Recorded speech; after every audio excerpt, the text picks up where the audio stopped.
I am Jim Henson. Written by Brad Meltzer, illustrated by Christopher Eliopoulos. I like this book fine so far. It hasn't started yet. That's what I like about it.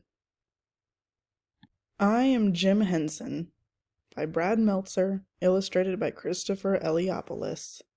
From the series Ordinary People Change the World. I am Jim Henson. Oh, good, you're here. What's the fun of a story if you don't have anyone to share it with? Growing up in Mississippi, I used to love to watch birds. I even made my own book, where I'd list each bird I saw and add my own drawings. That bird up there is my favorite, the blackbird. Blackbirds have fun personalities, and I also love their name, the grackle. Don't you just love funny names like that? My whole life, I've loved kooky words. Want to know what else I loved? Laughing. As a kid, this was one of my favorite family jokes. My mom used to play it on my brother and me. Say when. Gee, that's enough. Mom, that's enough. Mom! You didn't say when. At 8 years old, I'd come here to the movie theater every Saturday. This was my favorite place. For 15 cents, I could get a bag of popcorn and spend the whole day watching cartoons, newsreels, action movies, and comedies. My favorites were the ones with wild clothing and far-off locations, like the Old West or foreign countries. The rest of the week, my friends and I would recreate what we saw in the movies, using homemade props and costumes. Bedsheet as a turban. Look, the great snake charmer! Garden hose as the snake. Look, a star tattoo. Cork cut like a star and then charred black. Star tattoo the bad guy had in the movie.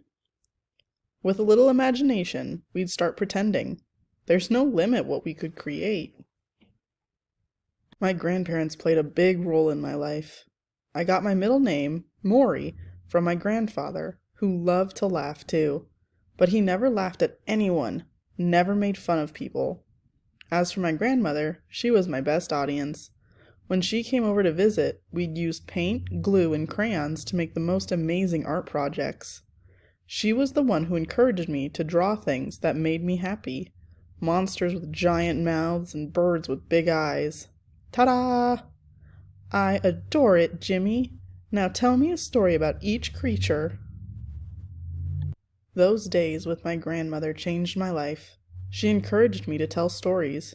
She supported my love of reading, and she was amazed with a needle and thread. She could sew anything. What is that? It's a coat made out of an army blanket. Like it? Gee, I really do. But the most important thing she taught me was that with my imagination, I could do anything. I could be anything, including a performer. One night, during a skit in Cub Scouts, I had one of my friends stand in front of everyone with his hands behind his back. Then I put on my hands in and, "What's so funny? I'm being serious here." I can still hear the crowd laughing. I always loved a good performance. Growing up, I listened to shows on the radio like Green Hornet, The Shadow, and one of my favorite comedians, a ventriloquist named Edgar Bergen. Even though Edgar Bergen did the voices, I never thought Charlie McCarthy or his other characters were puppets. They were human to me. His work was magic. Magic is the real sense. It seemed impossible. That's what magic is. It creates wonder. It creates dreams that inspire. I'd seen their pictures in newspapers, but here, with each show, an ordinary object came to life. Once upon a time, long, long ago. Funny nothing ever happens nowadays. Something happened when Edgar spoke through Charlie. The puppeteer wasn't just sharing jokes, he was sharing the best parts of himself. And people were listening. When I was 13, a new technology changed my life. At a friend's house, I saw an invention called Television? You have a television? We just got it. Isn't it cool? Can we get a TV? Can we get a TV? Can we get a TV? Can you please stop? Sure. Now can we get a TV? I wouldn't give up. Soon, my parents gave in. On TV, I found comedians like Sid Caesar, Milton Berle, and Jack Benny. One of my favorites was Ernie Kovacs, who titled the set and camera so everything slid sideways. I especially loved variety shows, which had big casts that could sing, dance, and do comedy. And there was Kukla, Fran, and Ollie, and a show where puppets made jokes and sang with a human co-star. The way they talked to each other, it was like those puppets were alive. Right away, I knew one thing. I wanted to work in television. At 16 years old, I went looking for a job at the local TV stations. Sorry, kid. Sorry, kid. Sorry, kid. There has to be another place that'll hire me. They all said no. But like the time I begged my dad for a TV, I never gave up. Soon after, a local station announced it was looking for a puppeteer. I'd never used a puppet before, but my whole life I loved creating. This was the job I wanted. So how did I get it? The same way you get any dream, hard work. I went to my high school library, took out books on puppetry, built a few puppets, and went back to the station. Now I'm a puppeteer. Will you hire me? They gave me a chance. That was all I needed. Was my first show a success? No, it was canceled. But did I give up? Not a chance. My partner and I continued creating, continued working hard. And eventually, we got our own 5 minutes before The Tonight Show. Along the way, we came up with a name for our characters. We called them Muppets, playing around with the word puppet. But really, it was just a fun word, like grackle. By the way, this is Jane. She worked on the shows with me. We're going to get married one day. Wait, we get married? Don't ruin the ending. Our show was called Sam and Friends. We needed a new puppet, and the answer was right in plain sight. I was 18 years old and found my mother's old wool coat. I cut it apart and sewed a new body. My grandmother taught me that one. I gave it a pointed face. I glued on the halves of ping pong balls for eyes.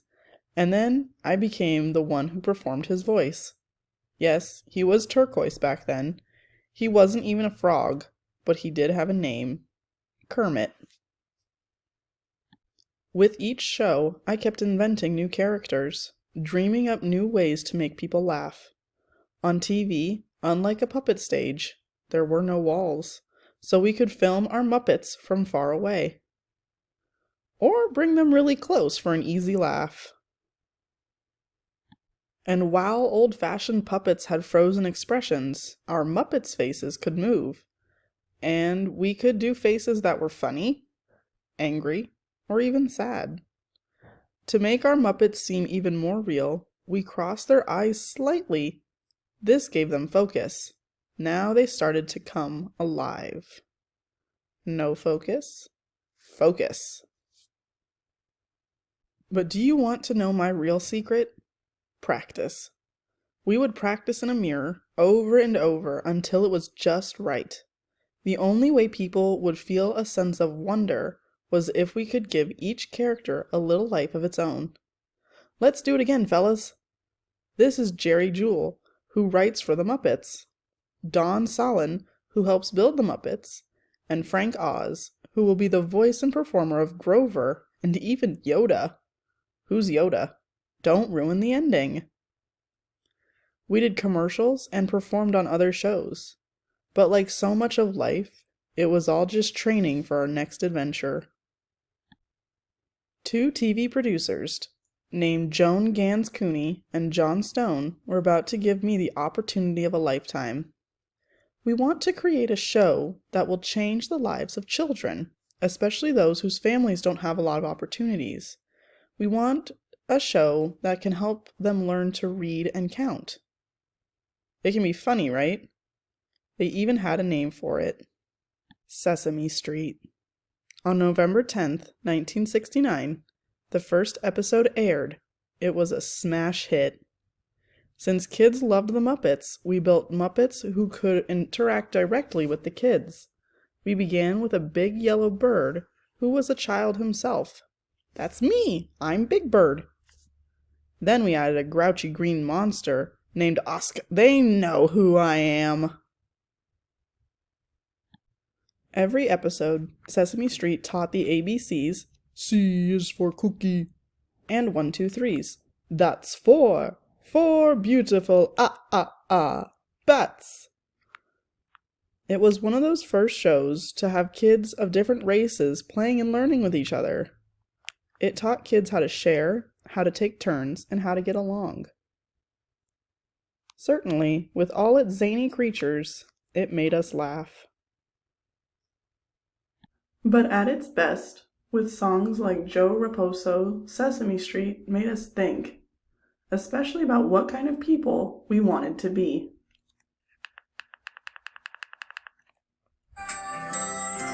But green's the color of spring, and green can be cool and friendly like. And green can be big like a mountain, or important like a river, or tall like a tree. Through song, the whole world heard that green, and all of us, can be anything. Isn't it beautiful to see the world like that? In fact, Kermit's humor never came from making fun of people. It came from bringing us together. By focusing on the good in everyone, my own sense of wonder took over, and my dream of entertaining others came true. The Muppets and I went on new adventures, and got to bring along some of my favorite old friends. It's the Muppet Show with our very special guest star, Mr. Edgar Bergen! Thank you, thank you, thank you! Oh boy, what a crowd! I don't even approve of belly dancers. Why can't they dance on the floor like everyone else? Waka waka! Good grief, the comedian's a bear. Every week on The Muppet Show, frogs, pigs, bears, and creatures of all kinds reminded the world that despite all of the chaos. Sorry about that, folks. As I was saying, on The Muppet Show and on Sesame Street, I wanted our audience to know that despite all the chaos, and despite our differences, there is nothing more fun than being together. From there, I never stopped creating and dreaming. In fact, the more we performed, the more fun we had, and the more my dream grew, bringing millions of people together. What can possibly be more magical than that? Life's like a movie. Write your own ending. Keep believing, keep pretending. We've done just what we set out to do. Thanks to The lovers, the dreamers, and you. In my life, I love to create, but the secret behind my best creations wasn't a strong hand or a catchy song or even a funny voice. It was a simple idea. There's a good in all of us.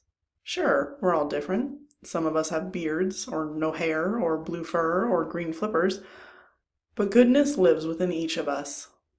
That's an idea that should never get old.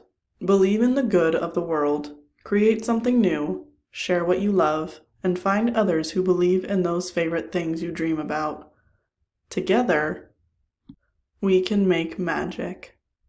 Today, Sesame Street is watched by millions of kids in more than 150 countries worldwide, from Brooklyn to Bangladesh. At its peak, The Muppet Show was watched by over 235 million people per week. Did you know he even started the Jim Henson Foundation to promote and develop the art of puppetry? Not to ruin the ending, but is this the ending? I think that's the secret. As long as there are new dreamers, new people who love to entertain and pretend, this is a story that never ends. Guess what? I want to create cool things too, just like you. Gee, thank you so much. Don't let anything stop you. It starts when we're kids. That's when we learn some of the best things in life. Laughing, sharing, imagining, dreaming, creating. Never stop doing them. And never stop being kind. There's nothing wrong with being a do-gooder. I am Jim Henson, and I will keep believing and keep pretending. I've got a dream too, but it's about singing and dancing and making people happy. That's the kind of dream that gets better the more people you share it with. Kermit the Frog.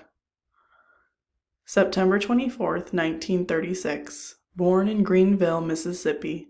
1954, first television appearance on the Junior Morning Show in Washington, D.C.